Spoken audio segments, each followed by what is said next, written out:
जय हिंद सभी लोगों को। बहुत बहुत स्वागत है आप सभी का नॉलेज विला के ऑफिशियल यूट्यूब चैनल में। दोस्तों हम फिर से आप सभी के सामने लेकर के आ गए हैं जनगणना सन 2011 की भाग 3 के बारे में। देखिए भाग 2 तक हमने यहाँ पर कंप्लीट कर लिया है और बहुत ही हम विस्तार के साथ में 2011 की मध्य प्रदेश की जनगणना को कवर कर रहे हैं। तो आप जितने भी पहले के पार्ट अगर आपने नहीं देखे हैं भाग 1 और भाग 2 तो आप जाकर के चैनल में जा सकते हैं वीडियोज वाले सेक्शन में और वहां पर आप पिछले वीडियो आप इसके भाग देख सकते हैं। छोटे छोटे वीडियो, बहुत ज्यादा समय भी नहीं लगेगा और बहुत ही यहाँ पर एक डायग्राम के माध्यम से आपको जो है जानकारी मिल जाएगी। तो चलिए स्टार्ट करते हैं भाग 3 को। देखिए वीडियो जरूर छोटा होगा लेकिन आपको जानकारी उतने ही विस्तार के साथ में दी जाएगी, इस बात की गारंटी है। क्लियर? तो यह आपको याद रखना है। चलिए कार्यशील जनसंख्या, देखिए पिछले वाले वीडियो में हमने आपको यहां पर बताया था साक्षरता के बारे में मध्य प्रदेश में 2011 की जनगणना क्या कहती है, उसके बारे में कुछ बहुत महत्वपूर्ण बातें बताई थी। अब इसमें आपको क्या देखना है, इसमें यहाँ पर आपको कार्यशील जनसंख्या से स्टार्ट करना है। अब इसके बाद यहाँ पर इसको हम लगातार इसको देखेंगे। क्लियर? तो कार्यशील जनसंख्या देखी जाए तो देखिए दोस्तों कार्यशील जनसंख्या के बारे में देखिए, कार्यशील जनसंख्या का मतलब क्या होता है। पहली बात तो ऐसी जनसंख्या जो किसी न किसी काम में लगी हुई है, चाहे वो बिजनेस कर रही हो, चाहे वो कृषि का काम कर रही हो, चाहे वो जॉब किसी प्रकार की सेवा क्षेत्र में कर रहे हो, तो वो ऐसी जनसंख्या को कार्यशील जनसंख्या कहा जाता है। क्लियर? 2011 में मध्य प्रदेश में अगर देखा जाए दोस्तों तो यहां पर कितनी कार्यशील जनसंख्या है, 43.5% कार्यशील जनसंख्या है। 2011 की जनगणना के अनुसार मध्य प्रदेश में 43.5% जनसंख्या जो है ये कार्यशील जनसंख्या के अंतर्गत आती है। और जबकि भारत में कार्यशील जनसंख्या का प्रतिशत देखा जाए तो 39.8% आता है भारत में कार्यशील जनसंख्या का क्या प्रतिशत। क्लियर? अच्छा, कार्यशील जनसंख्या के बारे में यहां पर देखेंगे, ग्रामीण जनता में कार्यशीलता अगर देखी जाए तो शहरी क्षेत्र से अधिक है। ग्रामीण जनता में कार्यशीलता भाई लोग शहरी क्षेत्र से अधिक है, यह बात आपको याद रखनी है। ज्यादा से ज्यादा बेरोजगार जो है ना आपको वो शहरी क्षेत्रों में मिल जाएंगे। ग्रामीण क्षेत्र में बेरोजगारों की संख्या कम मिलेगी क्योंकि वहां पर ग्रामीण क्षेत्र में जो बेरोजगार हैं वो किसी ना किसी तरह से रोजगार ले लेते हैं, चाहे वो कृषि में लग जाएं या किसी तरह की मजदूरी प्राप्त कर लें। वो लोग रोजगार किसी ना किसी तरह से प्राप्त कर लेते हैं, भले ही उनका रोजगार किसी प्रकार की उन्हें सुरक्षा नहीं देता है, वह एक अलग बात है। क्लियर? लेकिन शहरी क्षेत्र में क्या है, अगर काम नहीं मिलता है तो लोग घरों में ही बैठे रहते हैं और दूसरे घर के सदस्यों पर आश्रित रहते हैं, यह बात आपको याद रखनी है। अगर पुरुष देखे जाएं तो पुरुष अगर देखी जाए कार्यशील जनसंख्या में तो पुरुषों की संख्या 53.6% है।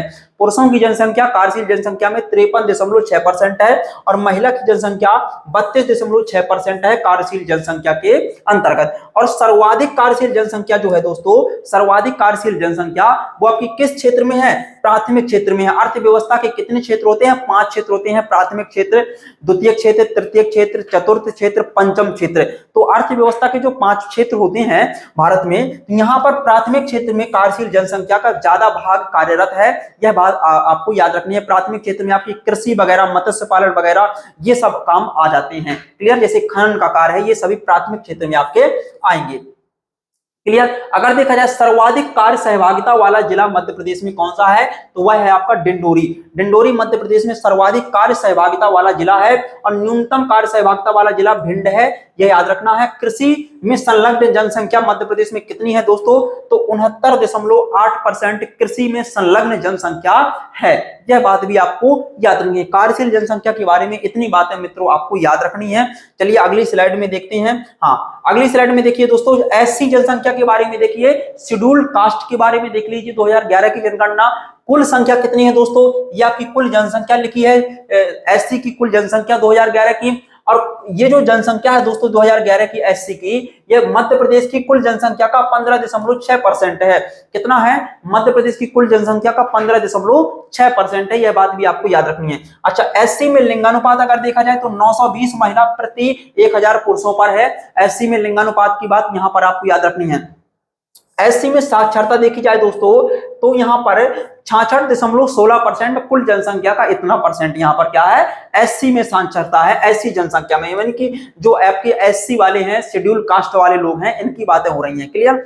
सर्वाधिक एससी आपके कहां पर पाए जाते हैं, सर्वाधिक शेड्यूल कास्ट की जनसंख्या कहां पर है, इंदौर में है, उज्जैन में है, और न्यूनतम कहां पर है, झाबुआ में है और अलीराजपुर में है, क्योंकि यहाँ पर जनजातियां ज्यादा हैं, एसटी जनसंख्या यहां पर ज्यादा मिलेगी आपको। तो यह बात भी आपको मित्रों याद रखनी है। अभी एससी देखा, अब एसटी के बारे में आइए देखते हैं।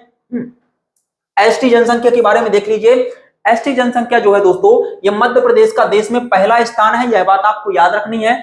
एसटी जनसंख्या के मामले में देश में पहला स्थान है मध्य प्रदेश का।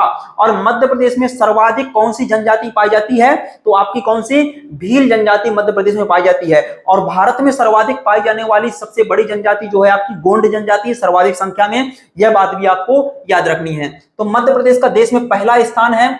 अगर संख्या देखी जाए तो ये आपकी संख्या है, यहाँ पर ये संख्या आप लिख सकते हैं अपने पेपर में, क्लियर। एमपी की कुल जनसंख्या का ये कितनी है, 21.1% है, यह बात भी मित्रों आपको याद रखनी है। मध्य प्रदेश की कुल जनसंख्या का ये कितनी परसेंट है, 21.1% है। शेड्यूल्ड ट्राइब के बारे में बातें हैं, क्लियर। सर्वाधिक शेड्यूल्ड ट्राइब जो जनसंख्या है दोस्तों, वो धार में पाई जाती है, दूसरे नंबर पर बड़वानी में। न्यूनतम शेड्यूल्ड ट्राइब की जनसंख्या आपकी भिंड में है और दतिया में है जनसंख्या, क्लियर। अगर प्रतिशत की दृष्टि से देखा जाए तो सर्वाधिक शेड्यूल्ड ट्राइब की जनसंख्या प्रतिशत की दृष्टि से आपकी कहां पर है, अलीराजपुर में है और झाबुआ में है। बल्कि सर्वाधिक एसटी अगर देखी जाए तो धार और बड़वाड़ी में है क्षेत्रफल के अनुसार, और प्रतिशत के अनुसार अगर देखा जाए दोस्तों तो अलीराजपुर और झाबुआ में है, और न्यूनतम प्रतिशत के अनुसार अगर देखा जाए तो भिंड और मुरैना में है।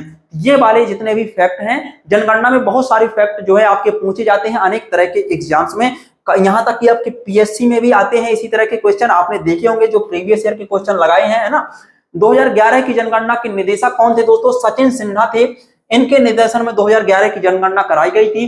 कुछ महत्वपूर्ण पॉइंट हैं, एमपी में 10 लाख से अधिक जनसंख्या वाले जो जिले हैं वो कौन कौन से हैं 2011 की जनगणना के अनुसार, तो आपका इंदौर है, भोपाल है, ग्वालियर है और आपका जबलपुर है। तो इंदौर, भोपाल, ग्वालियर, जबलपुर आपके 10 लाख से अधिक जनसंख्या वाले क्या हैं, ये नगर हैं, ये आपको याद रखना है।